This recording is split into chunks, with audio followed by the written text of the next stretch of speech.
Kings.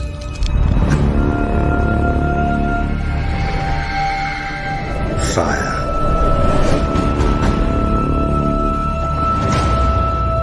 And blood.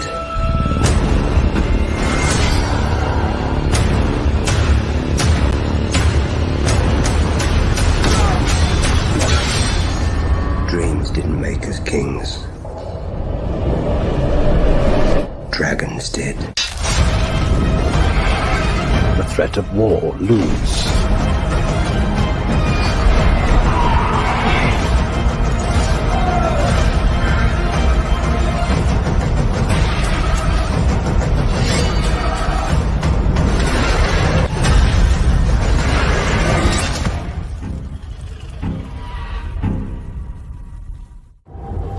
There is no war so hateful as a war between kin. I mean to fight this war and win it. I will not be thought weak. I wish to spill blood.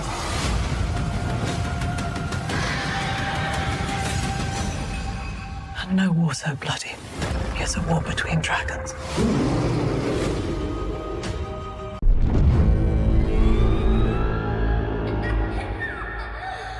I'll kill them!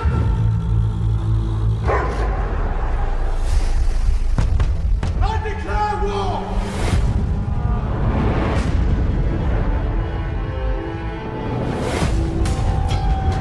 You have wounded me, weakened my claim to the throne. Cannot trust you, Daemon. Rhaenyra's supporters will believe what they wish. And so will Aegon's. The significance of Viserys' intentions died with him. And you're but one part in it. You know what you must do. I want revenge. What have you done? History will paint you a villain, grasping for power.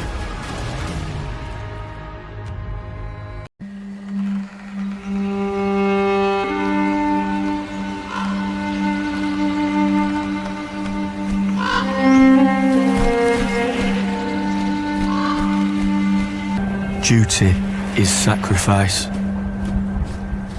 It eclipses all things, even blood. All men of honour must pay its price. North owes a great duty to the Seven Kingdoms, one older than any oath. Since the days of the first men, we have stood as guardians against the cold and the dark. But my ancestor, Torrhen Stark, began a tradition by making an offering at the onset of winter. 1 in 10 men from our household was to be chosen to fortify the watch. This is not a sentence, but an honour. A duty embraced by all who serve the North. Even by mine own kin. The North must stand ready. Winter is coming. Winter is coming indeed. Welcome one, welcome all to our House of the Dragon Episode 2 pre-game show. And boy, am I incredibly excited for tonight's episode. We are less than 2 hours away now, ladies and gents. And tonight we are going to be diving into a very long episode, one of the longest episodes in season 2, actually, clocking in at 72 minutes in runtime. And that is what I like to see with a House of the Dragon episode. Make them as long as possible. We got practically a mini movie to watch tonight. So I am super pumped. I cannot wait to be diving into episode 2. It looks like we have a lot of fun things that are going to be happening in this second episode. Some big events that will be potentially happening. And we're going to talk a little bit about that and more. And whatever else all of you guys want to talk about, that is what we are going to do. Kill some time over the next hour and 40 minutes or so while we wait for episode 2 to load up on HBO. So big thank you to everybody who takes some time and who took the time to come and hang out with us for a little bit as we wait for episode 2 of House of the Dragon. I am super pumped, and I cannot wait to dive into everything. But welcome one, welcome all. Let's see who we have in this awesome chat with us this evening. See Margie M. What is up, Marjorie? Just a few hours away. Yes, it is. Just a few hours away now, guys. Just a few hours away. Let me see. Let me pull something up here. Something on screen. Some nice stills. And they released some beautiful stills for the upcoming episode 2, and we're going to take a look at all of them. Some really great shots of this episode were released, and we got them all here. We're going to take a look at all of them. But welcome, Margie M. Good to see you. We got Naaman Targaryen in the house. Let's go! Hell yes. Hell yes. Let's go. Got Kiwi Skirt in the building. What is up, Kiwi? Always good to see you, my friend. Welcome, welcome. See Zachary Welch in the building. What is up, Zachary Welch? Good to see you as well. See Channel is back. What is up, Channel? Good to see you as well. Is this Corlys Velaryon story going somewhere good? Without spoiling anything too big, I will say yes. I think the Corlys Velaryon, and in particular the Corlys, Adam of Hull, and Alan Velaryon storyline that is going to be playing out over the next few seasons is going to be very interesting. I'm really looking forward to seeing what they're going to do with Corlys and the Hull brothers. We saw Alan of Hull in episode 1, and in episode 2 we will also be meeting his older brother Adam of Hull. And they're going to have an interesting storyline, to say the least. They will become much more prominent characters a little bit later on, probably in season 3 and 4. But yes, they have some interesting story arcs to get through with the Velaryons. Definitely. I'm looking forward to seeing what they do with the Velaryons on the show. Should be fun. It should be fun. Let's see what else we got. Scrolling down. Harrenhal, burning mill, blood gets the funeral, everyone's reaction, Lannister troops on the move, and Corlys just drinking around with his bastard. Yeah, we potentially have a lot of big events that are going to be happening in episode 2. Obviously, we have the big one, the fallout of Blood and Cheese, the horrific Blood and Cheese that happened at the end of episode 1. We will definitely be dealing with the fallout of that. And as we can see here, the funeral of young Prince Jaehaerys. We get this beautiful still of Alicent and Helena at the funeral. But we also have a lot of other big events to look forward to in episode 2. Yes, we do have some Harrenhal action to look forward to, and potentially the introduction of Alice Rivers. If the reported leaked episode title is accurate, there's been a lot of episode titles that have been going around for the last few days. They haven't, HBO has been keeping some of their episode titles kind of close to the chest. They haven't been revealing all of them. And there were a lot of rumors going around over the last few days as to what episode 2 is titled. Some were saying it's titled Aftermath. Some were saying it's titled The Taking of Harrenhal.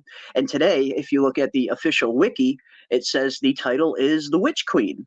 So it's very interesting. They're keeping their episode titles close to the chest, and that tells me that maybe some of these episode titles are a little bit of spoilers in and of themselves. So maybe they don't want to release all of the episode titles just yet. But we do know episode 4 is going to be the Dance of the Dragons, and we know what that is, ladies and gents. The Battle Above Rook's Rest is coming. It is coming. Let's see who else we got in this awesome chat. Oops, I see a gifted membership from my good pal, Doc Hayes. What is up, Doc Hayes? Thank you so much, my friend, for the gifted membership.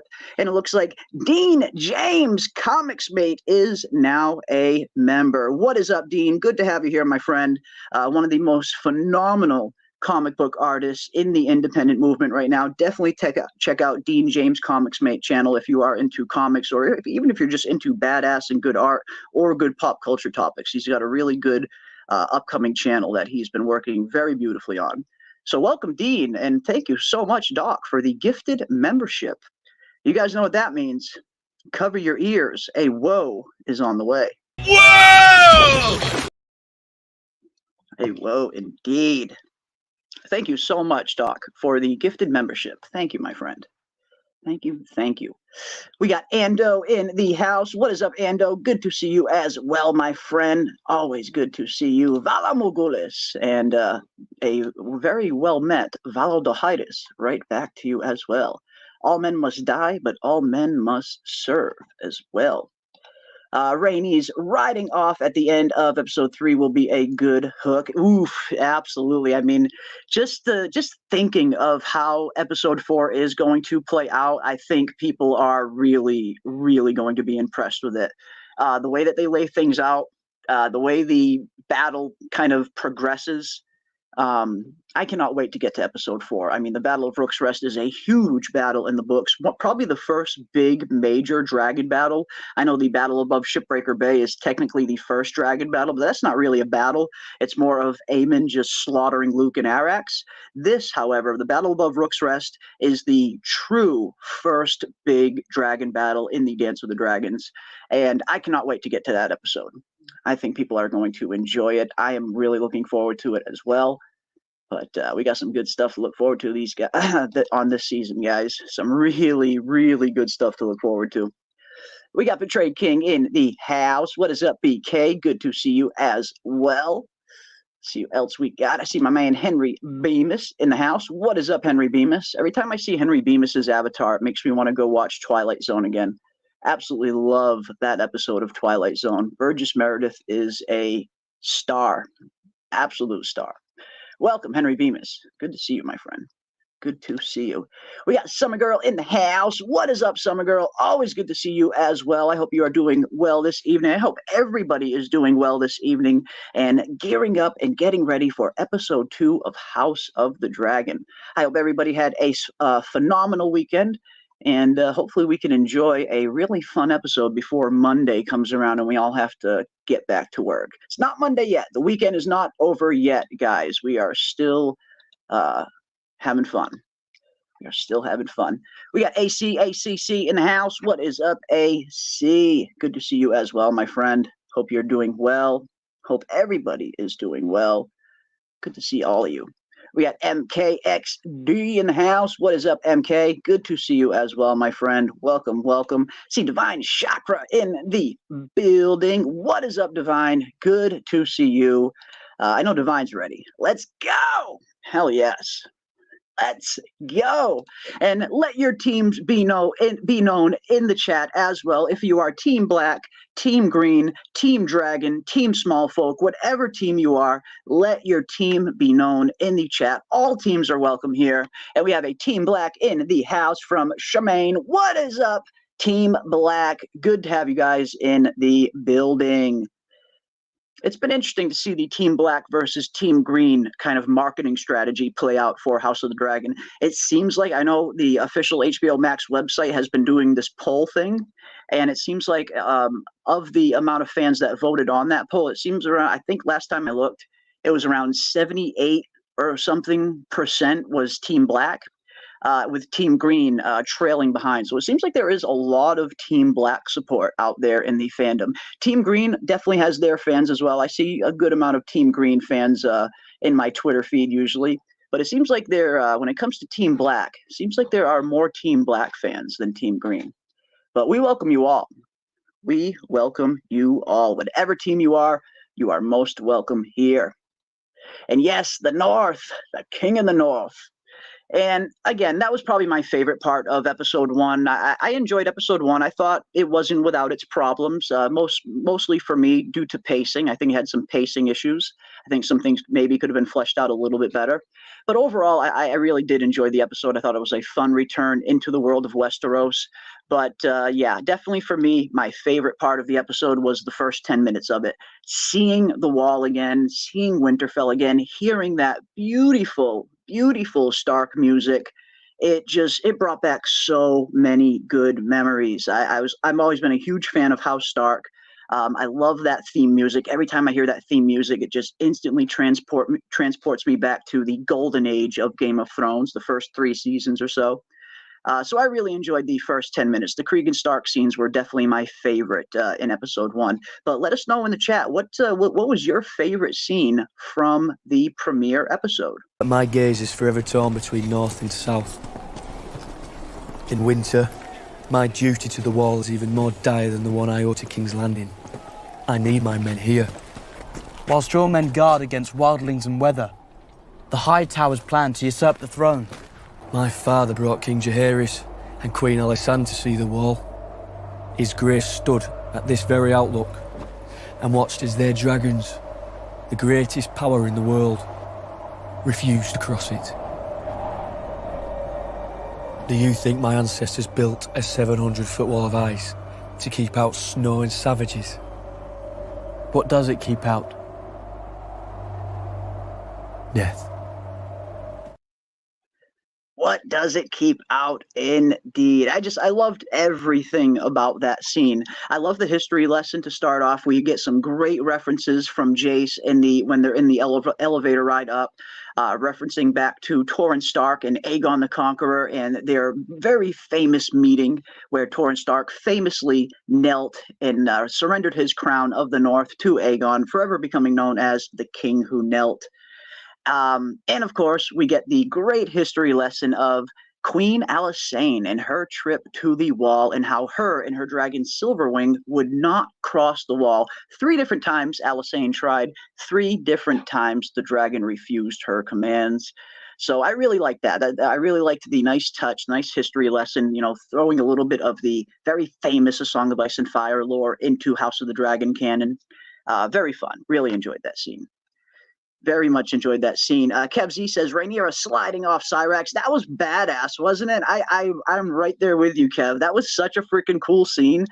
Just the way Rhaenyra slid off Cyrax, so freaking clean. She looked like James Bond or something. It was really cool. That was a really cool scene. I did like that one. T. Samuels is Team Helena. Hell yes. I love to see some Team Helena support in the chat. Helena is a phenomenal character, and I love what the show has done with Helena's character as well, in particular making her a dragon dreamer. And one thing we did see in episode 1 was some of Helena's walls. It seems like she is scribbling on her walls some of the visions and dreams that she has been having. And here, a lot of people have been pointing out this one to be potentially Daenerys, and when she rebirths dragons into the world. And I tend to agree. We see a representation of 3 dragons. We see a very naked girl here inside what looks to be fire. So yeah, it looks like Helena is having dragon dreams all the way, so far in the future as far as the main Game of Thrones show. So I thought this was a really nice touch. I think making Helena a dragon dreamer was really cool. Adds a nice extra complexity layer to her character. Here, it looks like she was even foreseeing the coming of Robert Baratheon, as we see a stag with a crown on it, which is probably the indication of Robert Baratheon and his the sigil of House Baratheon being a stag, becoming king. So yeah, I love this. I love this aspect. I love that they added this to Helena's character, and I think this is going to be very fun to kind of see over the course of the season. Now, whenever I'm watching an episode, especially if I ever see a Helena scene, I'm constantly going to be looking in the background to see what other kind of scribblings can we find. So hopefully we'll see some other pretty cool Easter eggs throughout the series with Helena and her dragon dreams. Really, really fun stuff. Really, really fun stuff. Let's see what else we got. Let's see what else we got. Scrolling down, let's see who else was here. And again, big thank you to everybody for joining us tonight as we kill a little bit of time while we wait for episode 2 of House of the Dragon to load up. Winter is coming. Indeed, my friend. Indeed. We got Justin Shipman in the house. Think we'll see the Winter Wolves tonight or next week? Very good question. I cannot wait to see when they introduce the Winter Wolves on the show. Now, if Fire and Blood is any key, the Winter Wolves don't become really prominent until a little bit later, a little bit after the events of the Rook's Rest and all that. But we did see some concept art that was leaked a little bit earlier on that showed a depiction of the Winter Wolves arriving at the Twins for a summit. And we did see in the episode 2 preview and in the Weeks Ahead trailer, they will be traveling to the Twins. I believe we see Jace at the Twins in one of these scenes. So I think it would be great to introduce the Winter Wolves right then and there, have them meet up with Rhaenyra's army at the Twins, and they can kind of fully join the cause. But I really hope it's this season. I really hope we see the Winter Wolves in season 2. I hope they don't push that back until season 3. I really hope it is this season. see what else we got. Hell yeah. And the Winter Wolves are going to be so freaking cool. I can't wait to see who they cast as Roddy the Ruin. I was looking out all year during the filming of season 2, and there were certain characters that I kind of always that I'm always on the lookout for to see if they've cast. I didn't hear any rumors about Roddy the Ruin getting cast yet, but then again, HBO is good at keeping some of these things close to the chest if they want to. So Roddy the Ruin and the Winter Wolves could potentially show up in season 2, but if not, they will definitely be in season 3. If not, like definitely. Let's see what else we got. We got Justin Shipman. Always liked going to your channel for Westeros lore. Keep up the great content. Think we will see the Winter Wolves soon. Well, thank you so much, Justin Shipman, for the $10 super chat, my friend. Thank you, and I very much appreciate that. That's a big compliment. I very much appreciate that. I do. I really hope that we see the Winter Wolves in season 2. I think establishing them in season 2 was probably the best bet. They are going to be the kind of de facto Stark representation on the show for the time being, at least until Cregan returns a little bit later on. So I think introducing the Winter Wolves in season 2 would be the best bet. I'm really hoping we see them this year. But again, it's hard to tell what they are prioritizing, especially having only 8 episodes this season. It's hard to know what they're going to prioritize for season 2 and what they're going to push back to season 3. But I really, really hope we see the Winter Wolves this season. But if not, we will definitely see them early in season 3, the latest, I think. But thank you so much again for the super chat. It was very much appreciated. And you guys know what that means. Cover your ears, because a woe is coming Justin's way. Whoa! Hell yes. Thank you. Otto Hightower is going down, says Ando. Yes, we are going to see some very interesting Otto Hightower scenes, I get the feeling.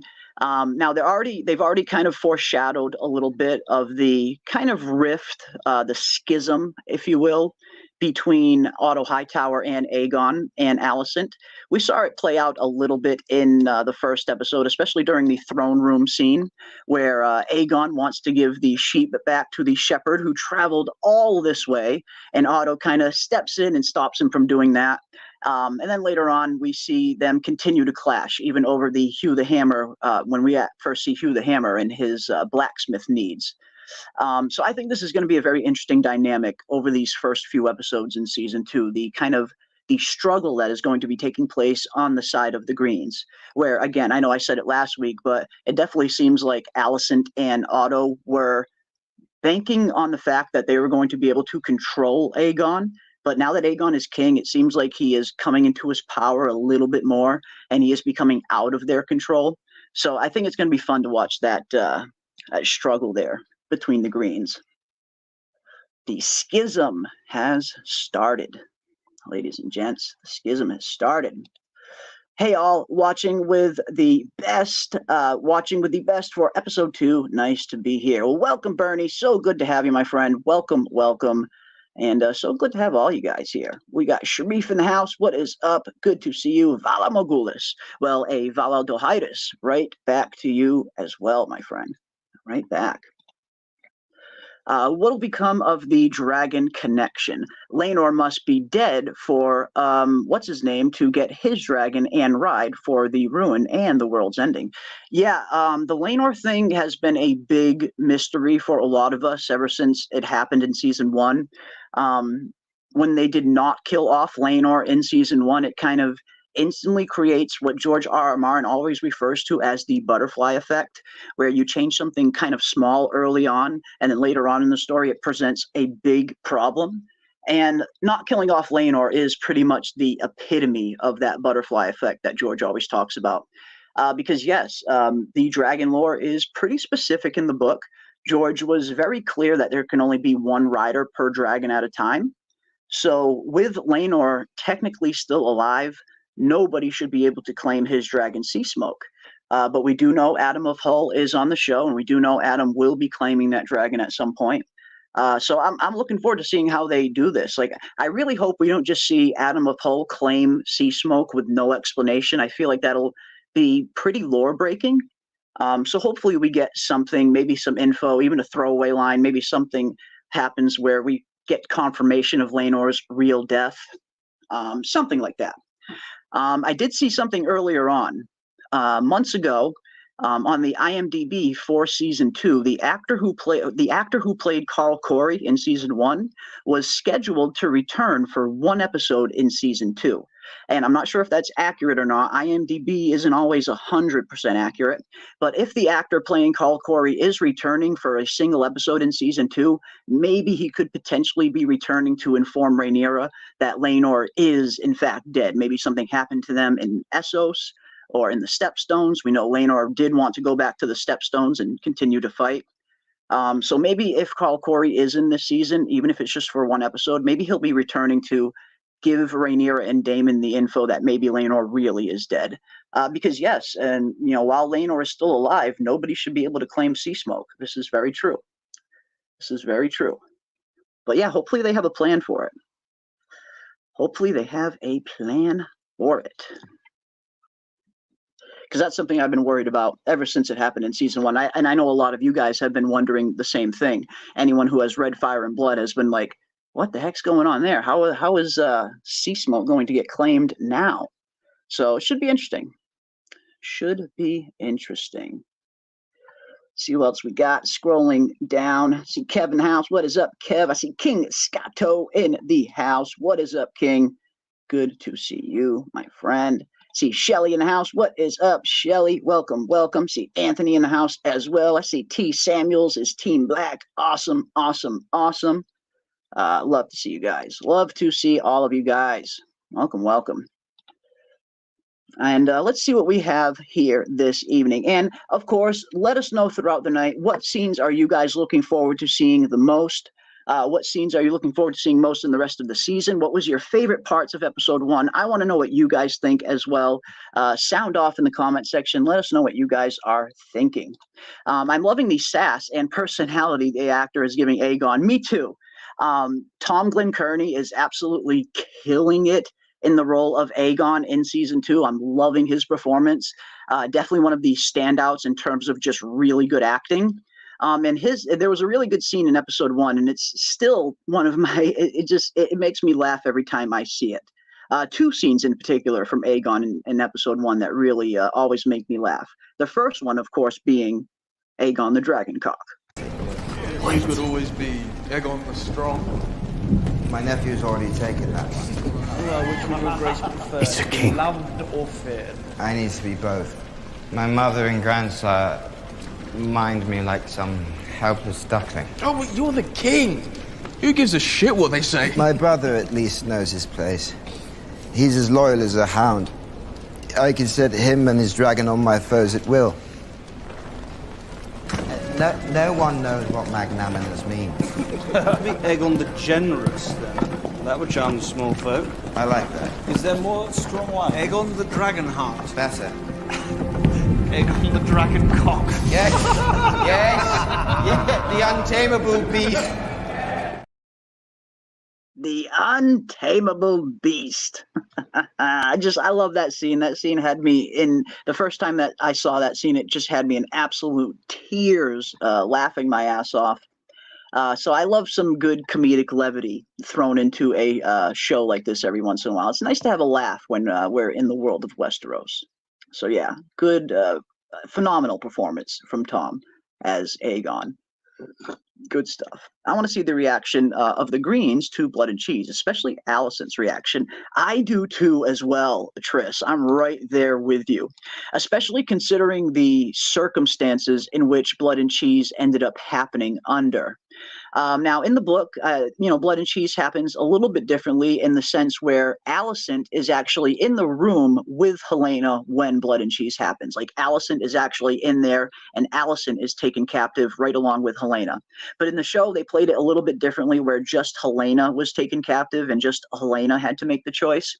And I'm wondering if there's going to be a little bit of a snowball effect here. One thing I've been wondering, and I know a lot of you have been wondering as well, because I got so many comments about it in my episode 1 review, was why was there no guards outside of Helena's room?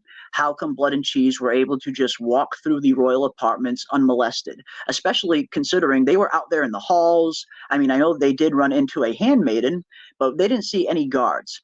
And And that leads me to believe that maybe somebody by the name of Crispy Kristen, maybe somebody abandoned their post to go and bang the Queen Dowager when they were supposed to be on guard duty, hence letting Blood and Cheese walk around the royal apartments unnoticed. And we did get that scene earlier on in episode 1 when Aemond and Kristen are strategizing in the map, and Otto comes in. Otto says to Crispin, go back to your post, Lord Commander. He wants to speak with Aemond alone. So he tells Kristen to go back to his post. What if Kristen's post was supposed to be outside of Helena's door that night? What if he was supposed to be on guard duty and maybe he abandoned his post to go and get some tail from the Queen Dowager, allowing Blood and Cheese to happen? I think that would be a very interesting twist to the Blood and Cheese event, because then it just adds an extra layer of guilt and blame to not only Alicent, but Kristen Cole as well. Because it was very strange how there wasn't a single guard out there for Blood and Cheese. And because in the books, Blood and Cheese specifically have to kill a guard before they get into Helena's room. But on the show, we have no guards, nothing like that. And I'm starting to wonder if this is why they played it that way. What if Kristen was supposed to be on guard duty that night? What if he abandoned his post to go sleep with Alicent, allowing Blood and Cheese to happen a little bit easier? I think it would just add a very interesting complexity to what is already an incredibly tragic event to begin with. But I just thought that could be a very interesting way to make it even a little bit more dirty. Like if Kristen Cole was supposed to be on guard duty and he abandoned his post. Could be interesting. It could be very interesting. But yeah, I don't know. I guess we'll have to wait and see. I guess we shall have to wait and see. But if nothing else, it's definitely going to add an extra level of guilt on Alicent's mind and Kristen's mind as well. I mean, I imagine they will feel incredibly guilty. I was upset with her because she knew it was coming and still stayed in the same room. That's a good point. I mean, we do see that Helena is a dreamer, and we do get that scene a little bit earlier in the episode when she says to Aegon that she's afraid, not of the dragons, but of the rats. And I'm starting to wonder if these visions Helena is getting are like a 100% depiction of what is going to happen, or if they're kind of loose metaphors that need to be interpreted, is how I'm wondering it. Because usually when it comes to visions and premonitions in A Song of Ice and Fire, it's never just dead on accurate as to what is going to happen. Usually it's something that needs to be interpreted. Like Melisandre, for instance. Melisandre is always getting visions in the flame, but even Melisandre will admit that sometimes she misinterprets what these visions mean. And I'm starting to wonder if maybe something similar is happening to Helena. Maybe Helena knew the danger was coming, but maybe she didn't know exactly when and exactly where it was going to happen. Maybe she just got a premonition of a metaphor of it. Because the dreams and the premonitions in A Song of Ice and Fire usually aren't incredibly accurate like that. They're usually very ambiguous. So I'm wondering if that could potentially be the case. But yeah, I mean, at the very least, she definitely sensed that something was coming, just like in season 1, she was sensing the whole beast beneath the boards thing as well. So it is a good question, Carrie. If she knew that this was definitely coming, yeah, why was she still in the room? Good point. Very good point. I'm not sure. I am not sure. Sir Clubfoot probably had something to do with it. I saw a lot of people saying something similar as well, Kev, especially because we get that one scene of Larry's in episode 1, and he's telling Alicent that he has completely cleaned out her whole staff. Anyone who maybe would have betrayed them no longer breathes air. So a lot of people were wondering, did Larry's potentially have some kind of hand in this Blood and Cheese dilemma? I don't know. It's an interesting theory. It's an interesting theory for sure. Maybe. Kristen sent them all away so he could be with Alicent. And again, that could very well be the possibility. Yeah, I mean, because it's just incredibly strange that there wasn't a single guard out there in the hallway especially outside of Helena's doorway. Helena is the queen. The heir to the throne is in that frickin' room. You'd think they would be guarded heavier than anyone. But yeah, not a single guard out there. And that could potentially explain it if Kristen was either on duty himself, or if Crispin sent away the rest of the guards so he could, stoop the Queen Dowager. That could be it. That could very well be it. Yes, I believe Larys gets away with this and the F thing. Ooh, maybe he does. Maybe he had a little something to do with it. Maybe he had a little something to do with it. I didn't think about Cole being at Helena's post. That's crazy. Alicent about to feel double guilty. I think that's why it would add a very interesting dynamic to the show. Because yes, not only does it make Kristen Cole kind of culpable and responsible for what happened, but the guilt that Alicent will be living with will be tenfold. So I just feel like it would add a very extra kind of complexity to what is already a messy situation. Who knows? I guess we'll find out. The only thing that would piss me off that is if it's his fault that Helena was unguarded, why the hell does he get promoted by Aegon? LOL. Good point. That's a good point, Red Mayleys. Yeah, we do see later on that he does end up becoming Hand of the King. If the trailers are any indication, we see him wearing the necklace of the hand. And yeah, I mean, we did see Larys whispering into the ear of Aegon in episode 1, slowly kind of planting that seed that Otto Hightower is maybe not the best choice for your hand. So I think when we do eventually see Otto get dismissed, I think Crispin is just going to be the best fit for the job. But yeah, if he does have a hand in, shirking his guard duties, that's an interesting choice for Aegon to make, if Aegon knows that anyway. So that's a good point. That is a very good point. Blood and cheese, man. What a crazy, crazy way to start off the season. Crazy. I love how Cheese actor came out and confirmed that he didn't really kick the dog in reality. I saw that. I think I even have the picture here. Yeah, that was really funny. I mean, I'm a huge dog lover myself. I've had dogs my entire life. I'm a huge, huge animal lover. Honestly, part of me has a harder time watching the dog get kicked than anything else, just because I hate when shit happens to animals. But yes, apparently the actor himself was getting I don't want to classify it as hate, but there were a lot of people talking about the dog incident on social media after the episode aired. And yes, the actor kind of came out with that picture of him holding the dog. Here it is. We get the picture of him holding the dog and with a caption reading something like, "Guys, don't worry, there was no dogs kicked in the filming of this episode." So that was, it was a nice touch. It was a really nice touch. It's an awesome dog. As a big dog lover myself, it was a really cool post for Mark Stubbard to put out. The actor's name, Mark Stubbard, who played Cheese. Who played Cheese beautifully, by the way. They casted some really good actors to play Blood and Cheese, I must say. We even got this photo of here's Blood and here's Cheese, and with one of the Targaryen children that looks a little bit more like Jaheira. But yeah, just a really good post. That was really cool to see him post that picture of him and the dog. No dogs were really harmed in the filming of this series, ladies and gentlemen. Good stuff. Really good stuff. Let's see. 100% Crispy Cole was horny and abandoned his post. Told the other guards to take the night off. Oof. Again, it's going to add such an interesting layer if that was the case. Yeah, I don't know. I guess we'll have to wait and see. I guess we shall have to wait and see. Let's see what else we got. Almost everybody else is either Larry's party or Otto party. Yeah, I mean, Larry's and Otto, of course, they have many tentacles within the confines of the Red Keep, many spies, many informants and things like that, especially Larry's. We saw Larry's, the kind of way that he cultivates assets in season 1 with his whole Firefly brigade that we saw in season 1, who he sent to unceremoniously kill his own father and brother, which was very interesting. So yeah, they have Larry's is a fed. Larry's is a fed. Dude's a fed. Larry's is a fed. Do not trust Larry's.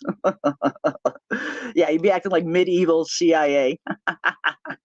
It's true though. He really is. I mean, he very is like the kind of medieval spy master kind of thing. He's medieval CIA. I like that. That's a good one. Let's see. But Kristen, clappy cheeks way down the hall, had to be Clubfoot's. Maybe he had a hand in it. Maybe he had a hand in it as well. Awesome stuff. I've heard Crispin more during House of the Dragon Season 1 than I ever did surrounding the Back to the Future franchise release. Yeah, I mean, ever since Damon kind of, gave Kristen Cole that nickname, Crispin, it's been everywhere. The entire fandom. I every time I talk about Kristen Cole in one of my videos, I usually kind of, it's just like, it just happens naturally now. It's kind of just a reflex now. I kind of always call him Crispin before I call him Kristen. He's Crispy Crispin.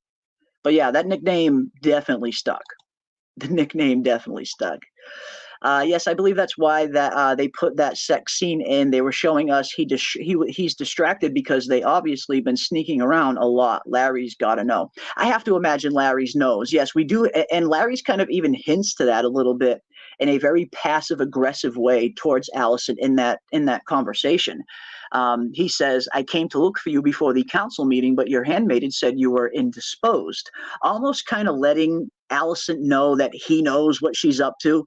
Because, yeah, Larry's is one of those characters where you just get the sense he knows everything that's happening within the Red Keep. So I have to imagine he probably knows about Alicent and Kristen, for sure.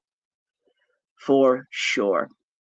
Let's see what else we got here. Let me scroll down to the bottom a little bit. Let's see what you guys are saying. I'm trying to catch up as fast as I can. I love the comments. Definitely keep them coming, guys. Sad they have to post pics like this because folks are so invested in the show. I do see that too, because obviously this is acting at the end of the day. Obviously this dog was not really kicked. But yes, the fact that he even had to post that at all, it is a little telling. So I do agree with you there, Kev. Sometimes the internet has no chill whatsoever. But yeah, this is acting at the end of the day. I think a lot of us, at least most of us, probably knew he didn't really kick that dog. But you never know. There's always those few out there who like to get loud about things. So yeah, it's a good point. Good point. Yeah, but Larry's is totally powerless if Alicent doesn't want him around. She can just tap and kill him. Absolutely. Yeah, Larry's is, I mean, he's cultivated his position well, but at the end of the day, he doesn't really hold any power himself. Yes, he is the Lord of Harrenhal, which does come with a degree of respect and responsibility. But in terms of having like true power within the royal court and the family, yeah, he's still very much low man on the totem pole. He's not even on the small council yet. So that's a good point. Very good point. Let's see what else we got. Krispy Kreme. Hell yes. Good old Krispy Kreme. Good old Krispy Kreme. Let's see. Did you see Big Bill from Warrior on the show? I did, and I absolutely love it. I'm a huge fan of Kieran Bew. I think he's a phenomenal actor. And yes, we did see Kieran Bew, the actor who plays Big Bill on Warrior, has officially been cast as Hugh the Hammer. And here he is. This is a still from episode 2, the episode that we are going to be seeing in just 1 hour from now, ladies and gentlemen. We are just 1 hour away from episode 2.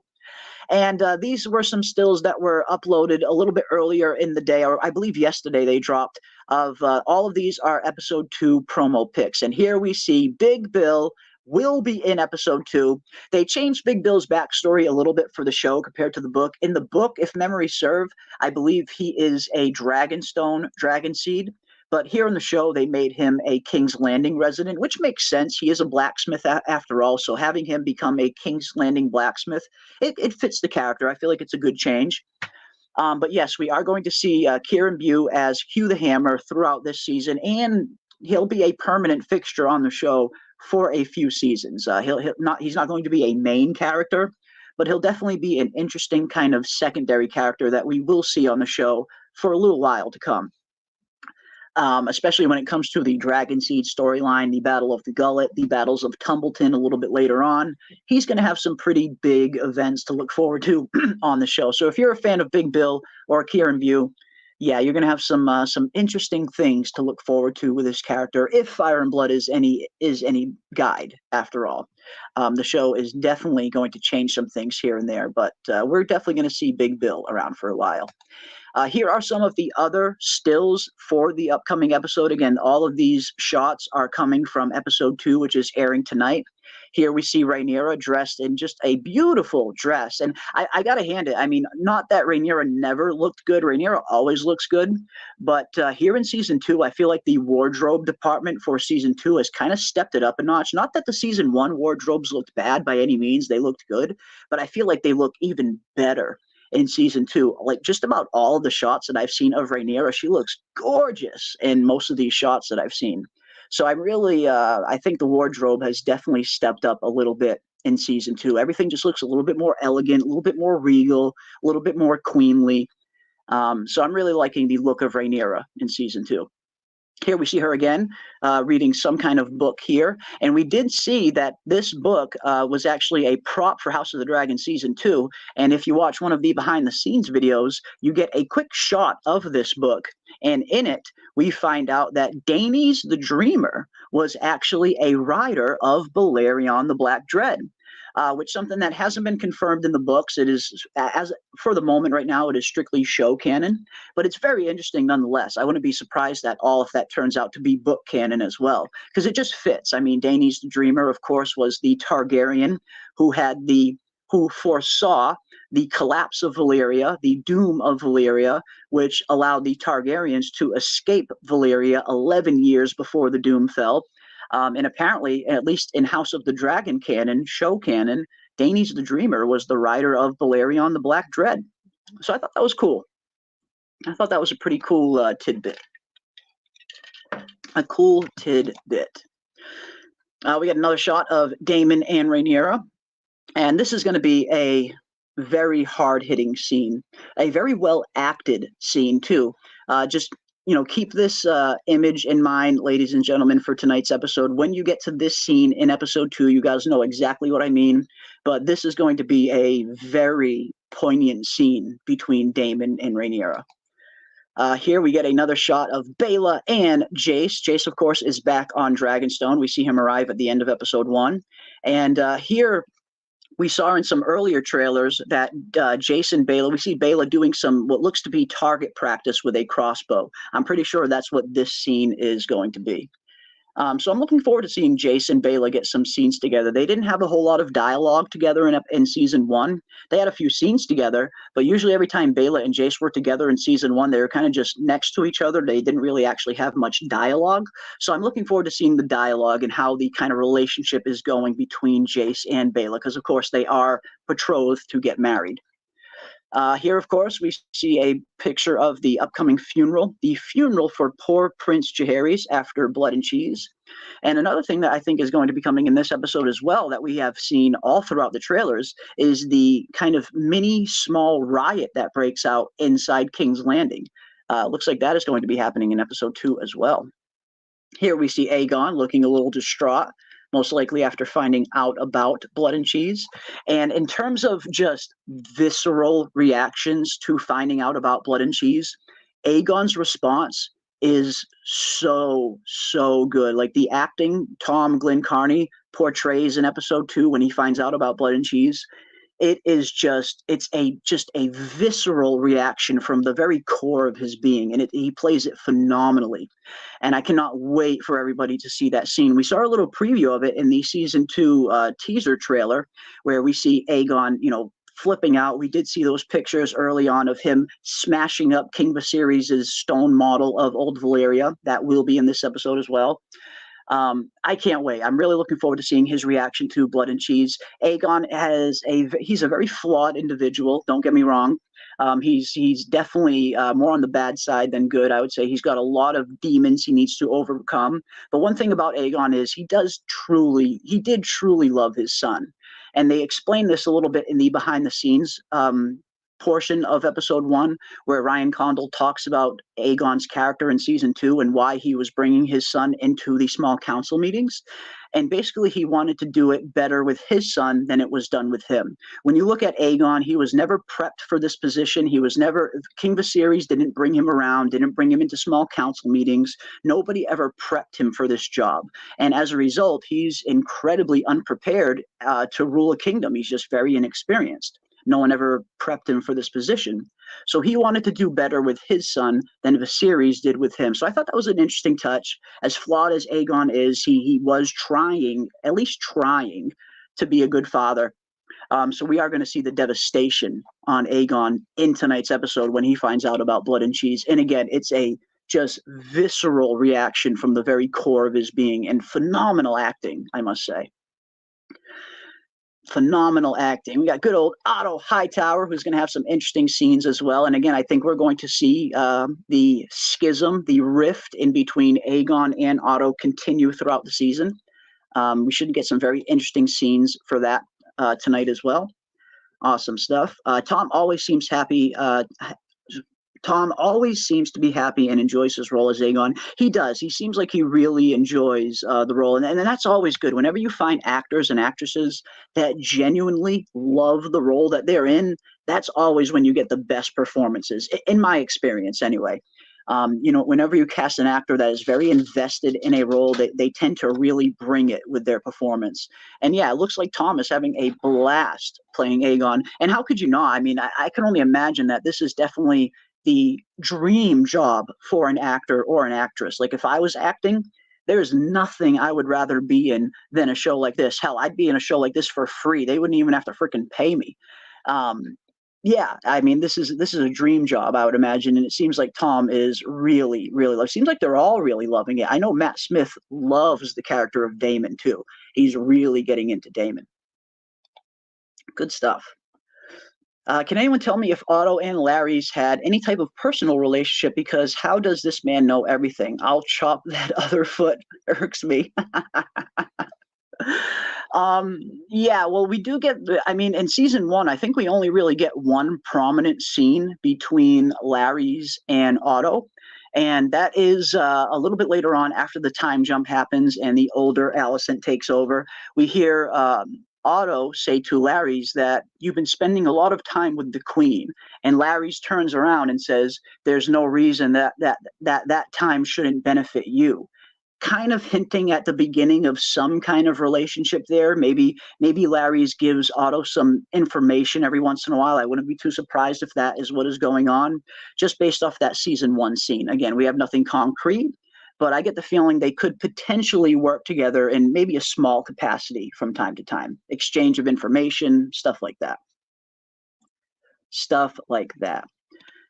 Don't forget how strong our first men, possibly lost Starks, if Joe Magician is to be believed. Evil knows no boundaries. Yeah, the Strongs they can trace their lineage all the way back to the first men. And it's not very often you see a house just get outright extinct, on A Song of Ice and Fire. We see it happen to a few houses.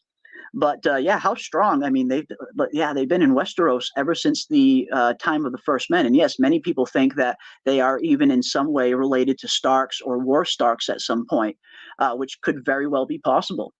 But yeah, First Men lineage they do have. I love Warrior. Yeah, Warrior is a phenomenal show. I'm still holding out hope that Warrior will get picked up by Netflix for another season. I know all of the actors and actresses on the show really want that show to continue. Even Kieran Bew, who plays Big Bill, he's constantly tweeting about it. So whenever I see him tweet about it, I try to retweet it because I really want people to get into that show. It's such a good show. It's based on the last thing that Bruce Lee ever wrote before he died.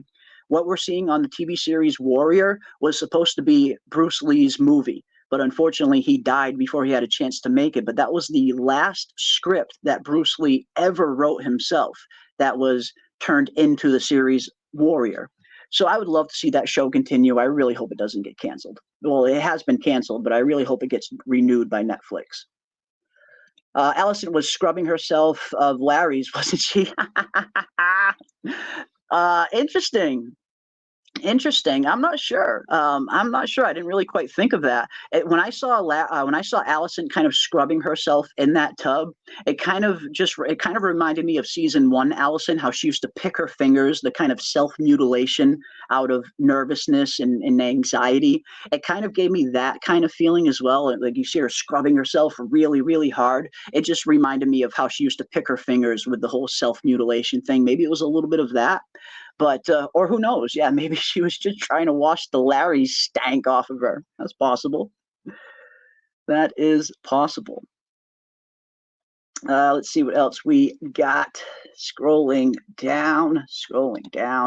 Aegon started to be interested in being a good king after his son's death. Do you think we will ever see Aegon the Generous again? Ooh, good question. Good question. I'm not sure. I don't think so. I don't think we will. I do think we are going to see Aegon's vengeful side come out a little bit after the death of his son. Where yes, I mean Aegon, it seemed like he was kind of interested in being a good king, especially in that one scene in the throne room, where he's trying to at least restore this shepherd's flock.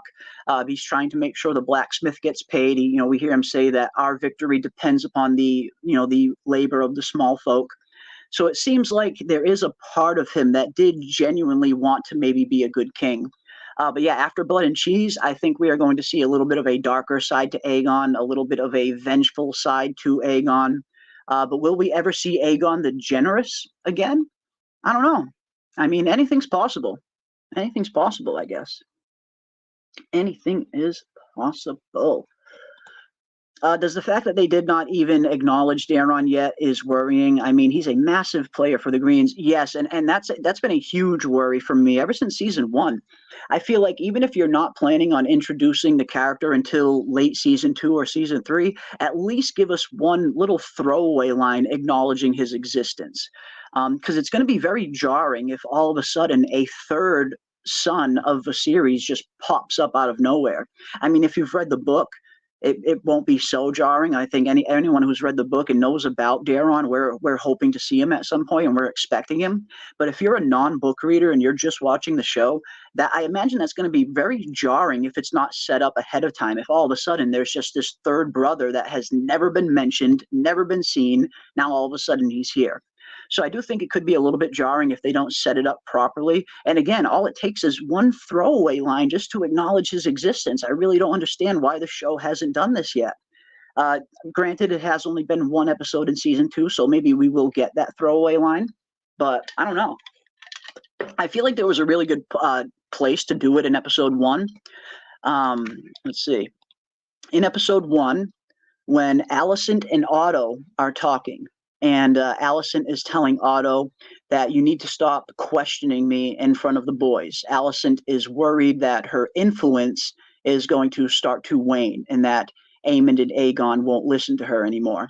And I feel like that would have been the perfect time to acknowledge Daeron's existence. But every single time she talks about her son, she always talks about both of her sons. She never mentions Daeron ever. I just thought this could have been a really good time to just get a quick little throwaway line acknowledging Daeron's existence at least. That way when he does show up later, it's not as jarring. It's not just coming out of left field. But yeah, it's definitely been a little strange that we haven't got a mention of him, because both Ryan Condal and George R.R. Martin have stated that Daeron does exist in this world and he will be on the show. So if they're planning on introducing him, they got to give him a proper introduction. They can't just shove him into a scene out of nowhere. Like, there needs to be some kind of lead up. But hopefully we get some kind of mention. Hopefully we get some kind of mention. I don't know. I think the maid with the brows is a warg, and she controls the rats. Ooh, interesting. That's an interesting theory. That's a new one. Awesome. I like it. I like interesting theories. Maybe. You never know. You never know. I like Aegon, him, better than last season. I really didn't like him, the younger Aegon. Oh yeah, in terms of the younger Aegon versus the older Aegon. Yeah, I thought both actors did a pretty decent job. Younger Aegon was definitely a little bit more Joffrey-like and a little bit more bratty. Although even this older version of Aegon has kind of shown some tendencies that he's got a little bit of Joffrey in him as well. if the small council scene is any indication, this scene right here was very Joffrey-like. Would someone please? Is the heir to the throne bothering you, Tyland? No. No, not in the least, Your Grace. Because I think he wants a ride. Your Grace. A ride? A pony ride. Wouldn't that be fun, Jaehaerys? Should the Master of Coin be your royal steed?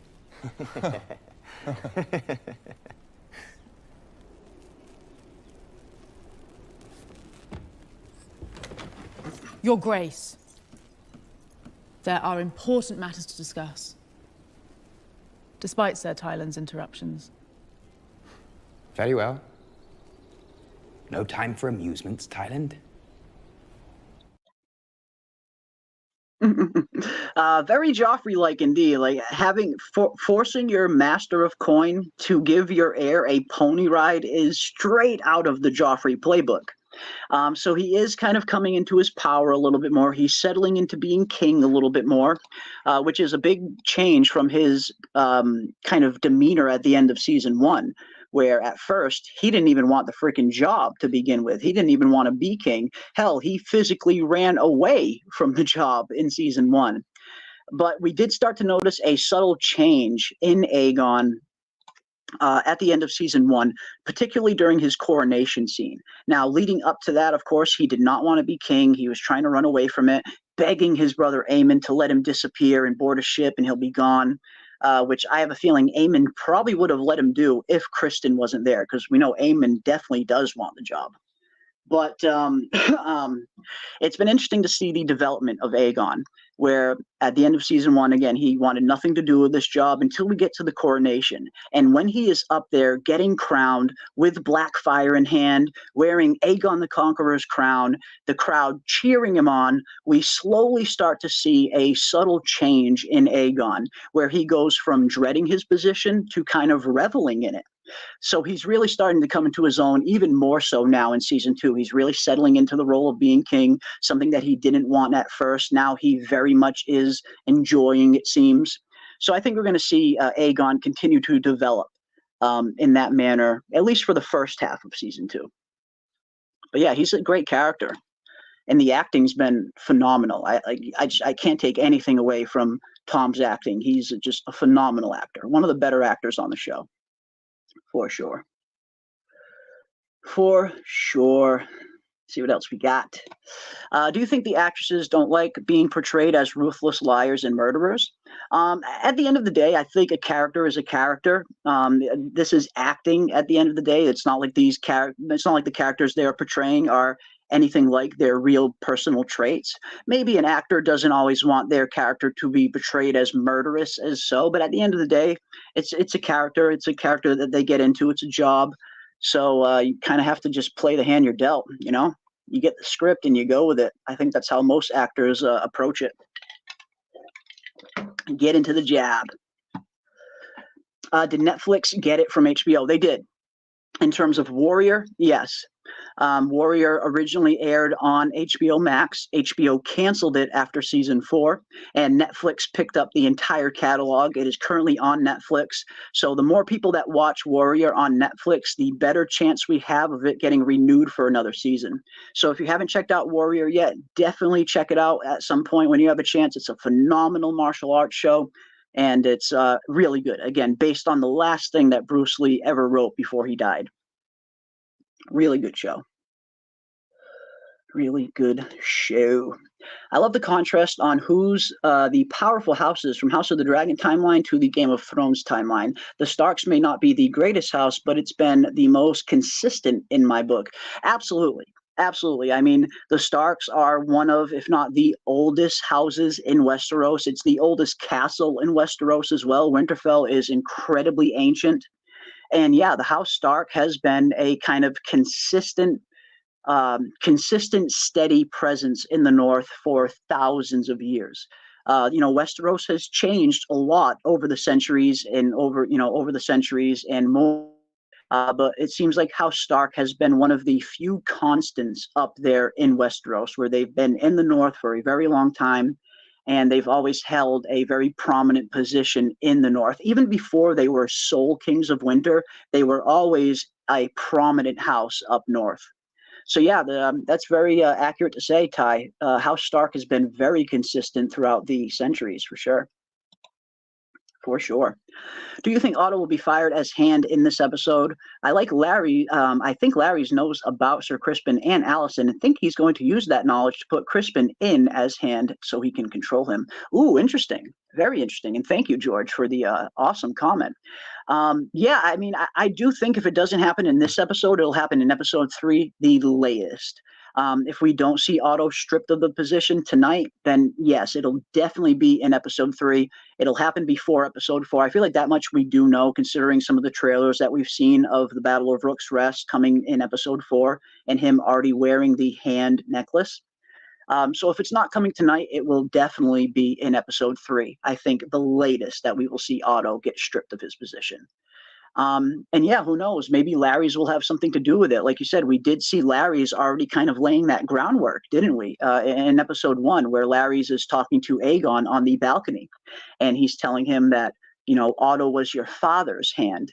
Speaking to Aegon, how Aegon telling Aegon that he knows he doesn't want to be seen as pliable as his father was. Because as good a king as Viserys was at times, Viserys did have a reputation for being pliable, for being easy to manipulate. And Larry's is quickly kind of putting that bug in Aegon's ear that you don't want to be seen in the same light as your father. So if that is the case, maybe you need to get rid of your hand. This was your father's hand after all. So I could totally see Larry's playing a part in Otto getting stripped of the position. Definitely. I think he will, actually. I think it's probable at this point. No Daron and no Miss Nettles will be disappointing, especially if we don't get both. Yeah, that'll be very disappointing. Of course, there were those rumors that were going around a few weeks back that there is no Nettles in the show, and that instead of Nettles getting Sheep Stealer, that Rhaenyra will be claiming Sheep Stealer, which is a very strange decision. It's just, out of all of the characters to claim that dragon, Rhaenyra is a very odd decision, considering the storyline that Rhaenyra herself has a little bit later on in the dance, and the significance of Rhaenyra and what she becomes at the end of the war. She's got a great storyline. Like, Rhaenyra has such a good storyline. You don't need to give her Nettles story points to make her character interesting, I feel. So I'm hoping at the end of the day that rumor doesn't turn out to be true, because if they really don't cast Nettles, I think that is a devastating mistake. Nettles is not only the fan favorite when it comes to the dragon seeds, but she's the most important dragon seed as well. And she does have a pretty important part to play in the war, both in some battles and in some kind of interpersonal relationships between Daemon and Rhaenyra and Nettles later on as well. So if they don't cast Nettles, I think that will be just the biggest mistake. Daron is definitely coming. We have got confirmation of that. Whether Daron shows up in season 2 or season 3 still remains to be seen. There were some rumors that Jack Cunningham Nuttall was cast in the role of Daron the Daring, and even the actor Jack was posting some very cryptic posts on Instagram a few months back. He kept posting these pictures of blue dragons, kind of leaning into the rumors a little bit. So I do think we will see Daron. I know we will see Daron. Whether it's this season or next season remains to be seen. Nettles is the question mark. Ever since that rumor came out, Nettles is the big question mark. But I know we are definitely getting Daron. It's just a matter of when. It's just a matter of when. Let's see what else we got. When is it dropping, says Bone. It is dropping very, very soon. Right now it is 8:25 on the Eastern Seaboard. We are just 35 minutes away, ladies and gentlemen. 35 minutes from now, 34 minutes from now, House of the Dragon Season 2 will officially be loaded on HBO Max. So we're getting closer and closer now, guys. Just 34 minutes away. I love it. I love it. Man, so glad to be back in the world of Westeros, isn't it? I know it's been a very long wait. The hiatus the extended hiatus for House of the Dragon Season 2 was very long. We've been waiting a very long time to dive back into the world of Westeros, but I'm so freaking glad that it is here now. I love that we're diving back in. I love talking A Song of Ice and Fire with each and every one of you, and I can't thank each and every one of you enough for coming and hanging out with us every week and killing some time while we wait for the new episodes to drop. You guys have been so freaking awesome, and just big thank you to each and every one of you for hanging out with us. Awesome stuff. Let's see what else we got. Junior Smith says, this Kristen Cole guy is hilarious. Image. Imagine him sneaking into Alicent's chambers when he should be on duty. It is kind of funny. I mean, it's tragic, but it is kind of funny, if nothing else. Yeah, you just see Crispin Cole kind of sneaking through the halls in the dead of night, and instead of being on guard duty. And as a result, boom, something savage like blood and cheese happens. Awesome stuff. Aegon is becoming my favorite character, says Kid. He's really becoming a standout for sure. Just in terms of really, really good acting, yes, Aegon is definitely becoming a standout. I'm really enjoying what Tom Glencarney is doing with that character. I feel like he's perfect for that role. He's really settled into it nicely. So yeah, I love seeing Aegon's character develop, and I'm looking forward to seeing what happens for him for the rest of the season as well. Should be good. Do you think the producers of the show will go deep into blood magic, wargs, green seers, horns glass, or any of that more deep lore? I don't think so.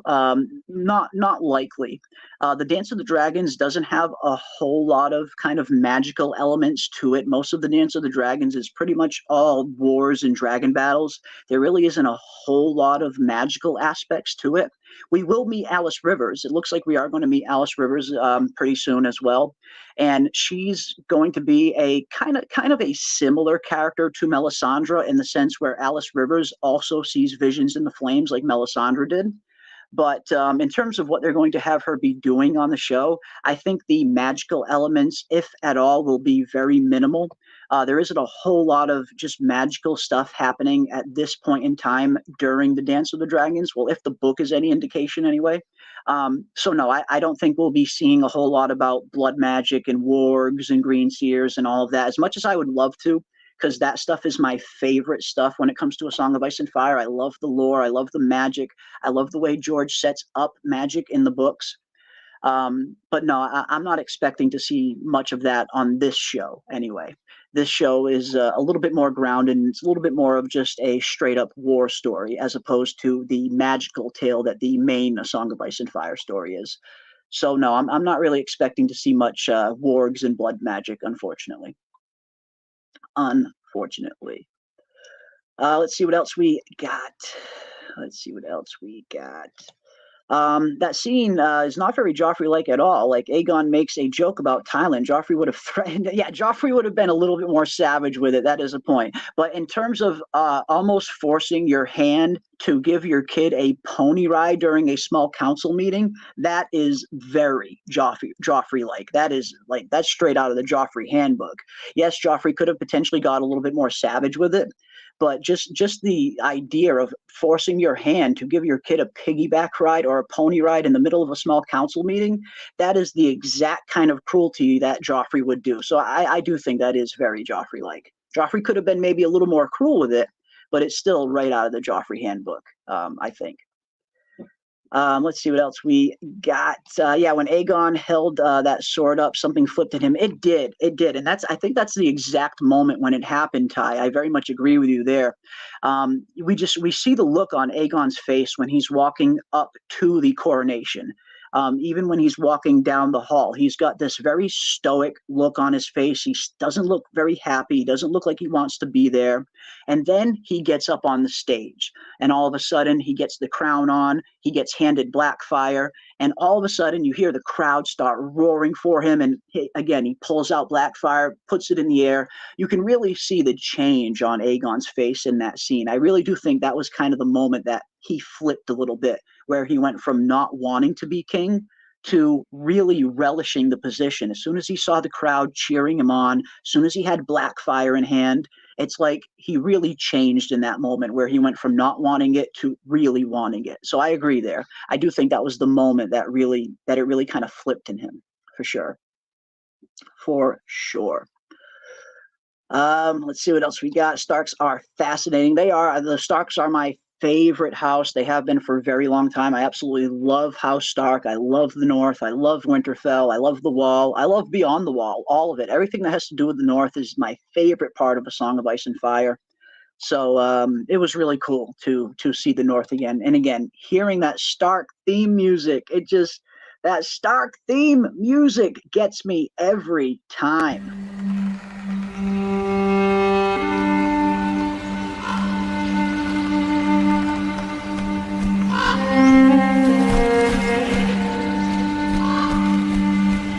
Duty is sacrifice. It eclipses all things, even blood. All men of honour must pay its price. North owes a great duty to the Seven Kingdoms, one older than any oath. Since the days of the first men, we have stood as guardians against the cold and the dark. But my ancestor, Torrhen Stark, began a tradition by making an offering at the onset of winter. 1 in 10 men from our household was to be chosen to fortify the watch. This is not a sentence, but an honour. A duty embraced by all who serve the North. Even by mine own kin. The North must stand ready. Winter is coming. Winter is coming. Yeah, House Stark, they're just the best house. They have the best history. They have such great lore attached to their house. I've always been a huge fan of House Stark. Starks are a bunch of idiots. Yeah, some Starks definitely don't play the Game of Thrones too well, like Ned. But Cregan Stark is anything but stupid. Like once you learn a little bit more about Cregan Stark, Cregan is probably one of the smartest Starks that's ever existed in terms of how he handles things when he goes down south. Yeah, some Starks have not always played the Game of Thrones well, but that's usually just the show Starks. The book Starks are much different. They're much more competent. You look at some of the past history, like Theon Stark, for existence, one of the first kings of winter who united the entire North under the Stark banner during the Andal invasion, and then even went so far as to invade Andalos and slew hundreds of Andal warriors and mounted all of their heads on spikes along the coast. Ned Stark was stupid. I definitely agree there, but that's kind of where it ends. Most of the Starks in the books are much smarter. And Cregan Stark is anything but dumb. And he handles things very, very well. And yes, the Starks just have that swag about them, right, Ty? They do. I mean, when it comes to just having that swag, the Starks kind of stand above and beyond every other house, in my opinion, anyway. I know everybody has their opinions on what house is their favorite. And actually, I guess that's a good question. Let me know in the chat. What is your favorite house in A Song of Ice and Fire? Are you a Lannister fan? Are you a Targaryen fan? Are you a Stark fan? Are you a House Dane fan? Let me know your favorite house in the chat. I want to know who everybody's favorite house is. But yeah, for me, it'll always be House Stark. I just feel like, again, they have that swag. And especially me being from the North, I'm from North America as well. I live in the northern part of the States, up in Massachusetts, to be exact. So I am very much a Northerner at heart. I love my winters. I love when the cold weather comes around. I love some good old-fashioned winter. So I'm always a Stark fan, for sure. We got some House Stark emojis in the chat. Love to see that. Yeah, the Northerners have the same accent of the people from Yorkshire in England. They do. Yeah, they very much have that kind of Yorkshire drawl to their accent, don't they? It's very similar to a York accent. Very true. Very true. Duty is sacrifice. Hell yes. Hell yes. But love is the death of duty. Hell yeah. Even House Stark is Team Black, and with their honor, enough said. Hell yes. And wait till people see the Winter Wolves. The Winter Wolves are going to be so fun, and I really think Roddy the Ruin will be a big fan favorite on the show. Cregan is coming to restore order. Hell yes, he is. I have the same accent as the Starks because I live in the north of England, to be honest. Even people from around Manchester and north of Manchester have that accent. It's just a bit stronger in Yorkshire. Yeah, it seems like, it's probably not Yorkshire specific. It's probably just northern England in general. It's kind of got that northern Stark accent, which is pretty interesting. It's pretty interesting. Excited to see the Greybeards fight. Hell yes. I cannot wait to see the Winter Wolves. I hope we get him in season 2. I really want to see Roddy the Ruin. I think he's going to be a huge fan favorite. Cannot wait to see that. Resident Melody has a favorite house, House Greyjoy. Hell yeah, another awesome house. And House Greyjoy is one of those houses where I feel Game of Thrones did House Greyjoy a little bit dirty, where they didn't really portray the Greyjoys as badass as they are in the books. In the books, the Greyjoys are pretty much the Westeros version of Vikings. George very much based the Greyjoys' mythology and their way of life. He very much modeled them on Viking mythology. So the Greyjoys are supposed to be the kind of Vikings of Westeros, where on Game of Thrones, they did kind of portray them that way in some regards, but in some regards, they made them look a little lesser than they are. The Greyjoys in the book come across way more badass than the Greyjoys on the show, at least. In my opinion, anyway. I definitely relate to the Starks the most as inside the square circle. Awesome. I love that. Love that. Yeah, me too as well. Again, being from the north, being a northerner, House Stark has always been my house. Absolutely. House Stark, House Bracken, House Blackfire, says MKXD. Ooh, House Blackfire. That's a very interesting one. I'm actually a fan of the whole Blackfire Rebellion stuff. I feel like that's some of the most interesting parts of the Targaryen history. As fun as Aegon's conquest is, as awesome as the Dance of the Dragons is, if I could have any time period get made into a TV series, it would be surrounded the first Blackfire Rebellion. I love the first Blackfire Rebellion. I feel like that point in time in Westeros is just chock full with so many rich characters. So yeah, I really wish that we would get a Blackfire Rebellion show at some point. I feel like that would be awesome. Kiwi Skirt is repping for House Stark. Hell yes. George says Targaryen and Dane. Yes, House Dane. House Dane's probably my second favorite house after House Stark. I love House Dane so much. Arthur Dane, the Sword of the Morning. So many just House Dane is just so awesome. Their lore is very interesting as well in terms of Starfall, in terms of their sword Dawn, and the legend surrounding Dawn. Yeah, House Dane is definitely one of the more interesting houses for sure. Love me some House Dane. House White Walker says the Casanova. House White Walker. Hell yeah. Hey, I like it. I like it. That's eligible. That is eligible. Lannister for me. I love how fucked up most of them are. Kind of reminds me of Roy's from Succession. Oh, it does kind of. Yeah, now that you mention it, yeah, the Lannisters do have a lot of similarities with the Roys from Succession. Yeah, that's actually a good analogy there. They are kind of similar, those two families, in terms of how incredibly wealthy and dysfunctional they are. Yeah, the Roys are very much the modern day Lannisters. Yeah, that's a good one. That's a good one. And Succession was a great show. Phenomenal show. Really missed that show. Love the Starks, and they are the people's champ. Hell yes, the Starks are the people's champions.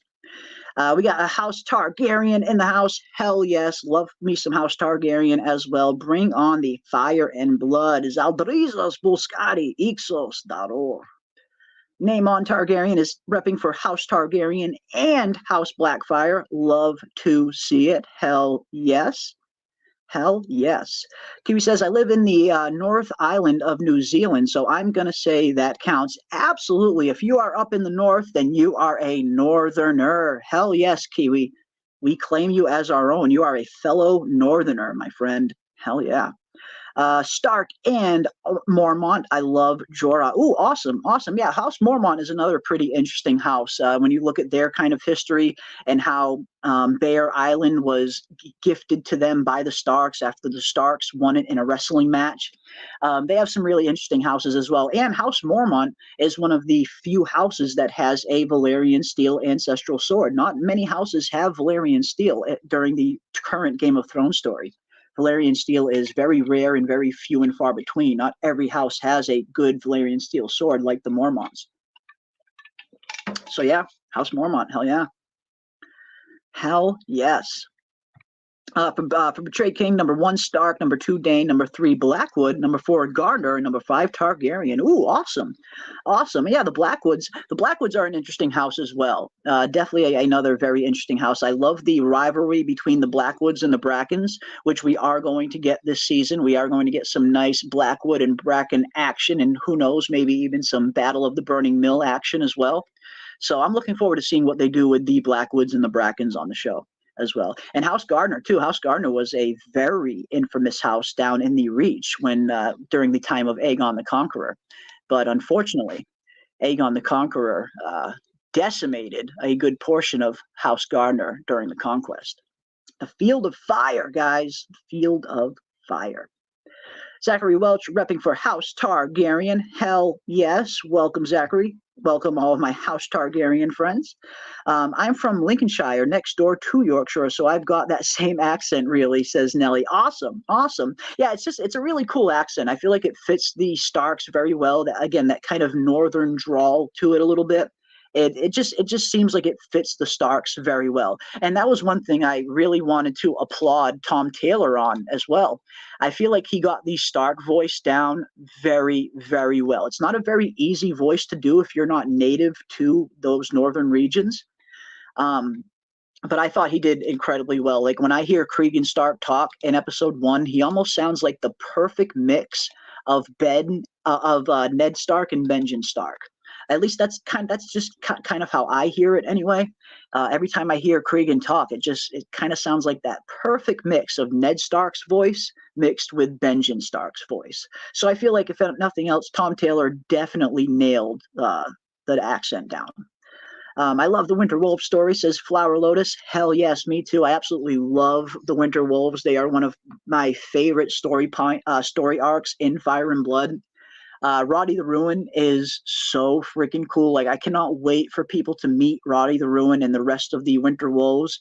You're going to see these old, grizzled, graybeard men, and you might think they might not be much by looking at them. Then when you actually see them in battle and you see how ferocious they fight, I think people are going to be very impressed. Very impressed. And that's why I love the line from Cregan in episode 1 where he says, these graybeards are well honed to Jace. And Jace says, if your graybeards can fight, the queen will have them. And I love the response from Cregan because it's so accurate. They will fight hard like northerners.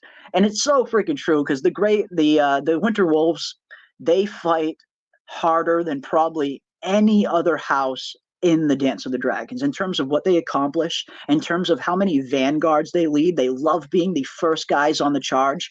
The Winter Wolves are going to be a very exciting part of the show. I think people are really going to like them, for sure. Blackwood is my natural enemy, says MKXD, says Bracken. Ooh, awesome. We got a House Bolton fan as well, the Boltons of the Dreadfort. Awesome, awesome, awesome. Infinity 8 is a House Targaryen fan as well. Team Black filled with whores and bastards. Kind of. It is the Westeros way, I guess. It is the Westeros way. Ooh, we got a vote for House Tarth as well. Ooh, the House Tarth is very interesting. Of course, we do see Brienne of Tarth in Game of Thrones. And coming up pretty soon, we are going to be getting Dunk and Egg, the A Knight of the Seven Kingdoms spin-off series, which is based on George's Dunk and Egg novels.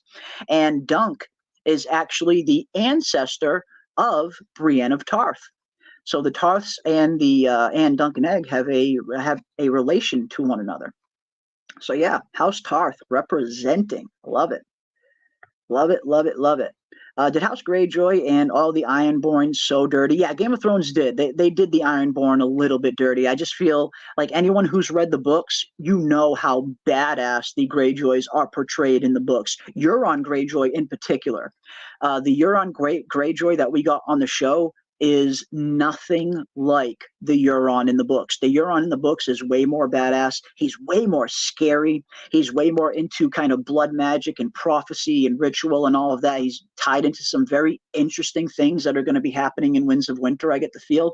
Anyone who has read the Forsaken Winds of Winter preview chapter, you know exactly what I mean. Euron Greyjoy is gearing up to do some very interesting and dark stuff, some kind of sacrificial stuff, it seems. Yeah, the Greyjoys are 10 times better in the book than they are in the show, without a doubt. What is dead may never die? Hell yes. The Greyjoys aren't built to lead, though. Maybe. No, probably not. In terms of, like, leading the Seven Kingdoms, no. They're much more of the warrior type. I don't really see them as great leaders all the time. So I agree with you there a little bit. They're not the best leaders, but they certainly are the best raiders. For sure. Bolton will flay you all, keep you alive if you can manage. Yeah, I don't want to get caught by House Bolton. If there's any house I don't want to get tortured by, it's House Bolton, for sure. For sure. What is up, Cromonacle? Good to see you, my friend. Welcome. My favorite house is the Umbers because they have the coolest sigil. Ooh, okay, yeah, I like the Umbers too. We do meet Small John Umber in Game of Thrones. He's a very formidable character, a very big, imposing character in the books as well. I love that scene in Game of Thrones, which was in the books as well. It's a little bit different in the books, but it's kind of similar on the show, where him and Robb have a little bit of a disagreement, and Grey Wind gets up and bites off his finger, to which the Grey John just laughs about it because that's how badass he is. Yeah, the Umbers are pretty cool. I like the Umbers. Hell yes. Inside the squared circle, House Mormont. We have some more House Mormont love. Love to see it. Awesome stuff, guys. Hi all, new here. Glad I found you, Jeremy. Wow, thank you for finding the channel, and welcome, Jamie. You are most welcome. House Targaryen, Team Daenerys, all the way, then Stark, then the Night's Watch. Hell yes. I'm a huge Daenerys fan as well. Daenerys in the book is one of my favorite characters overall. She's got such an interesting story in the book. She had an interesting story on the show too, but book Daenerys is just so much cooler. I love what they're doing with her character. I cannot wait for Winds of Winter to eventually come out and see Daenerys finally come to Westeros proper style. Hell yeah. House Targaryen in the house. Love it. Love it. Good stuff, guys. Good stuff. Gonna take another beer for this episode. Cheers, everybody. That is a good time. Now is a good time as any, because we are getting closer and closer now, ladies and gentlemen. Right now it is 8:49. We are just 11 minutes away now, guys. 11 minutes away from House of the Dragon Season 2 loading up. And I guess before we close it out, I'll take a quick look at some of these episode 2 stills. Where did we leave off? I think we left off on this one. We had another Kristen. And now all of these shots are coming directly from episode 2. None of it really spoils anything. They're just some very interesting shots. Here we have Daemon at around the painted table, probably strategizing. It looks like Daemon is going to be finally hopping on Caraxes in this second episode and getting involved into the war. We will be meeting Adam of Hull in episode 2 as well. It looks like we're going to get some interesting scenes between Alan and Adam of Hull. And I've heard some rumors that Sea Smoke starts following Adam around as early as episode 2. So again, I really hope they have some kind of answer for the whole Laenor Velaryon still being alive thing. Because if Laenor is still alive, Adam should not be able to claim Sea Smoke. So I'm interested to see how that is going to play out on the show. Are we going to get some kind of throwaway line confirming Laenor's real death? Or are they not going to address it at all? I wonder. I'm looking forward to seeing how they handle that. Here we have a look at Massaria, the White Worm, who will also have a pretty interesting part to play during the war. At one point, Massaria kind of becomes the kind of unofficial master of whisperers for Rhaenyra at some point. I don't know if it'll be that way on the show. That's just in Fire and Blood. Who knows what they're going to do with her on the show. But I get the feeling we're going to have some interesting scenes from the White Worm, Massadia. Here again, we see Hugh the Hammer, Hard Hugh, which is going to be one of the Dragon Seeds coming on a little bit later on in Season 2. I hear the Dragon Seed storyline happens a little bit towards the end of Season 2. So I'm really looking forward to that. I cannot wait to see how they handle the Dragon Seed storyline, and I cannot wait to see a proper shot of Vermithor. Vermithor is one of my favorite dragons. Vermithor is the second biggest dragon in the world during the Dance of the Dragons behind Vhagar. So I cannot wait to get a proper look at Vermithor and just see how massive the Bronze Fury is. Because again, Vermithor is going to be not as big as Vhagar, but Vermithor is going to be absolutely massive. Absolutely massive. Here we have Kristen Cole and Sir Auric of the Kingsguard, and I don't know if it's happening in episode 2. I have heard some rumors, and we have seen some interesting shots, but we could potentially be getting the Cargill Bowl in episode 2 in just 10 minutes. 9 minutes now. We are 9 minutes away, ladies and gentlemen. But yeah, it looks like we might get some Cargill action in episode 2. Here we have Aegon, Kristen, and Otto. And I'm looking forward to this scene. I think this is the scene in the trailer where Aegon says, "I don't want to be seen as weak." And Otto replies with, "You're already seen as weak." And then we hear Kristen say, be careful how you speak to your king."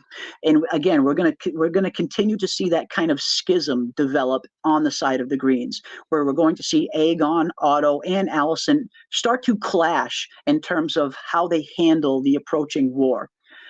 Again, Alicent and Otto very much thought they were going to be able to control Aegon, but now that Aegon is king, he's coming into his own a little bit more. He's really starting to enjoy his power.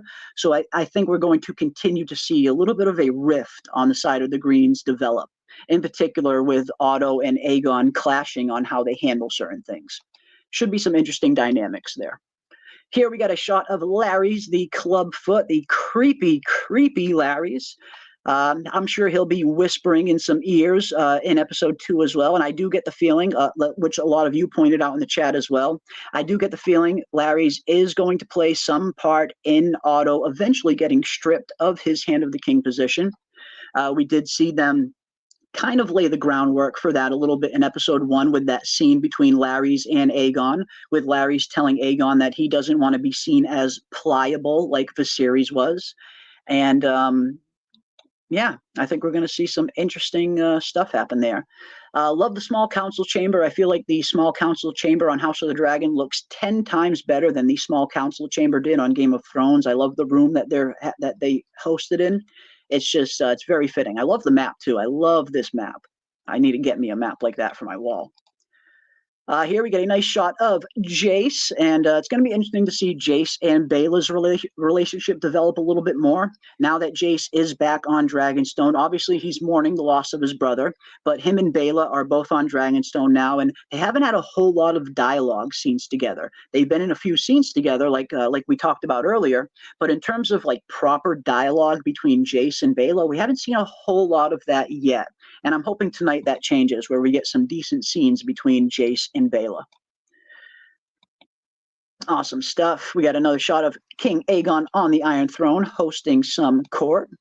Some intro sequences. And here we go, guys. There it is. Those are the stills from episode 2. And we got some of these as well. And this was very telling. We see what looks to be the Cargill bull maybe in action. And it almost looks like we got Rhaenyra out there in the background as well. So it looks like the Cargill Bowl might be taking place in Rhaenyra's bedchamber, if this is any indication. So I cannot wait to see how this plays out on the show. The Cargill Bowl is a pretty significant event that happens not long after Blood and Cheese in the book. So it would make perfect sense for this to happen in episode 2. So I'm looking forward to seeing what happens. I think this is going to be a very interesting scene, and we'll see what happens with the 2 Kingsguard brothers. What will happen? What will happen indeed? But there it is, folks. We are 5 minutes away now, just 5 minutes away from House of the Dragon, episode 2. And I think this is going to be a very interesting scene. I think a lot of people are going to really enjoy this scene. Once you just see the visceral reaction that Aegon has to finding out about Blood and Cheese, The acting is just phenomenal. I love what Tom Glencarney is doing with this character in season 2. They're really fleshing the character out a little bit more, peeling back those layers a little bit more. So I'm really enjoying his acting. I think he's one of the better actors on the show. Not that anyone on the show is a bad actor. I feel like the entire cast, they're all phenomenal. Like, they really have just phenomenal acting on this show. But Aegon is definitely going to be one of the standouts in season 2, at least for the first half of season 2. So I cannot wait to see his reaction to Blood and Cheese. It's going to be a very dark and very visceral reaction, and he is going to be hurting down to his very core. Awesome stuff.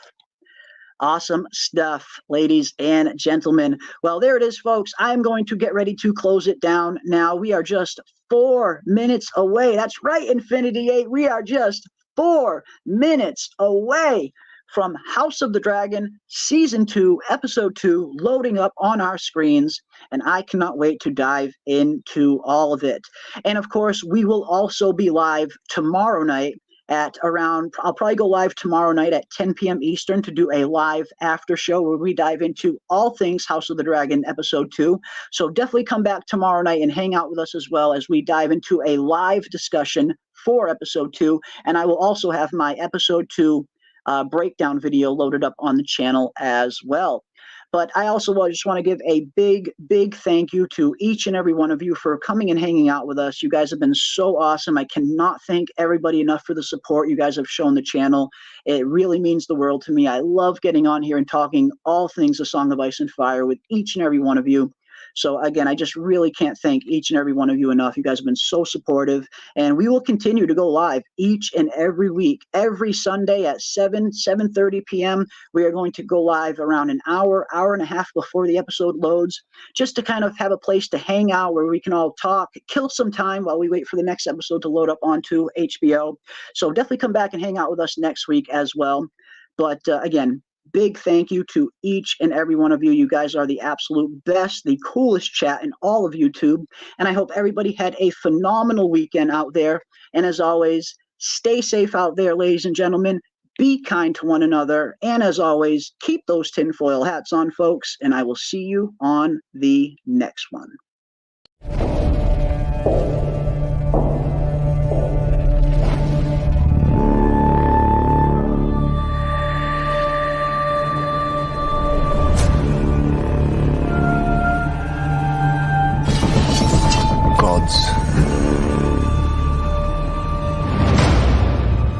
Kings.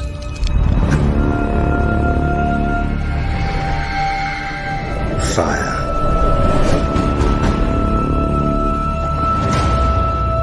And blood.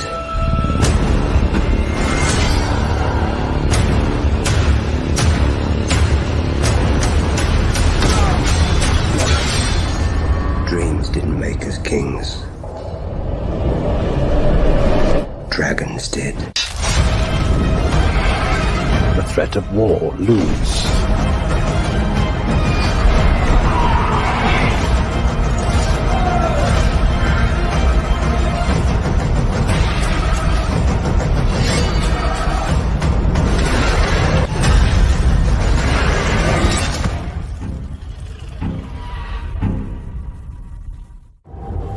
There is no war so hateful as a war between kin. I mean to fight this war and win it. I will not be thought weak. I wish to spill blood.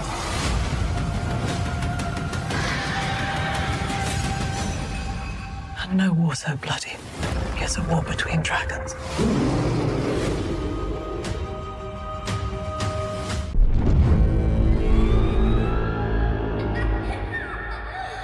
I'll kill them!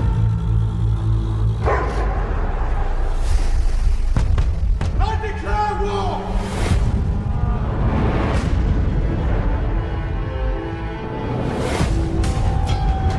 You have wounded me, weakened my claim to the throne. Cannot trust you, Daemon. Rhaenyra's supporters will believe what they wish. And so will Aegon's. The significance of Viserys' intentions died with him. And you're but one part in it. You know what you must do. I want revenge. What have you done? History will paint you a villain, grasping for power.